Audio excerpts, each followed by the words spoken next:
యేసు ప్రభువు వారు మరణించి తిరిగి లేచుట అంటే పునరుద్ధానము మనకు ఏమి తెలియజేస్తుందంటే, మానవులమైన మనందరికీ, సర్వమానవాళికి మరణము ముగింపు కాదు. మరణము తరువాత మనుషులు పునరుద్ధాన శరీరాలు ధరించుకుంటారు.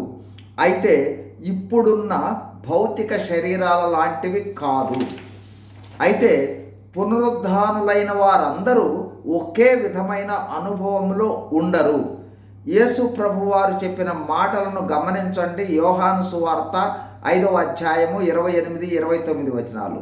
దీనికి ఆశ్చర్యపడకుడి, ఒక కాలము వచ్చుచున్నది, ఆ కాలమున సమాధులలో ఉన్న వారందరూ, అంటే మరణించిన వారందరూ ఆయన శబ్దము విని, మేలు చేసిన వాడు జీవ పునరుద్ధానమునకు, కీడు చేసిన వాడు తీర్పు పునరుద్ధానమునకు వెళ్తారు.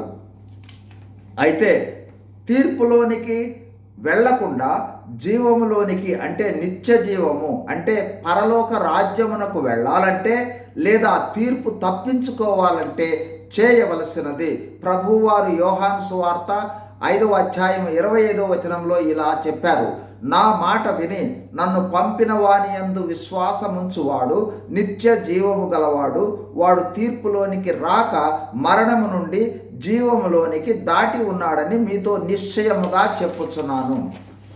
కావున పునరుద్ధానములో తీర్పు తప్పించుకోవాలంటే చేయవలసినది, యేసు ప్రభువని నీ నోటితో ఒప్పుకొని, దేవుడు మృతులలో నుండి ఆయనను లేపినని హృదయమందు విశ్వసించిన ఎడల నీవు రక్షింపబడుదువు. అంటే తీర్పు నుండి తప్పించబడతాము, లేదా జీవ పునరుద్ధానమునకు వెళ్తాము, లేదా పరలోక రాజ్యంలోనికి వెళ్తాము. కేవలము యేసుక్రీస్తు ప్రభువారిని పాప పశ్చాత్తాపముతో విశ్వసించి, ప్రభువారు చేసిన కల్వరి శిలువ త్యాగాన్ని, అనగా ఆయన మరణ, భూస్థాపన, పునరుద్ధానాలను విశ్వసిస్తే చాలు. తీర్పులోనికి వెళ్ళము, నిత్య జీవంలోనికి వెళ్తాం, రక్షణ అనుభవంలోనికి వెళ్తాం, పరలోక రాజ్యంలోనికి వెళ్తాం. ఆ విధమైన అనుభవంలో ఉన్నట్లుగా ప్రతి వారికి దేవుడు దయచేయనుగాక. God bless you. Thank you.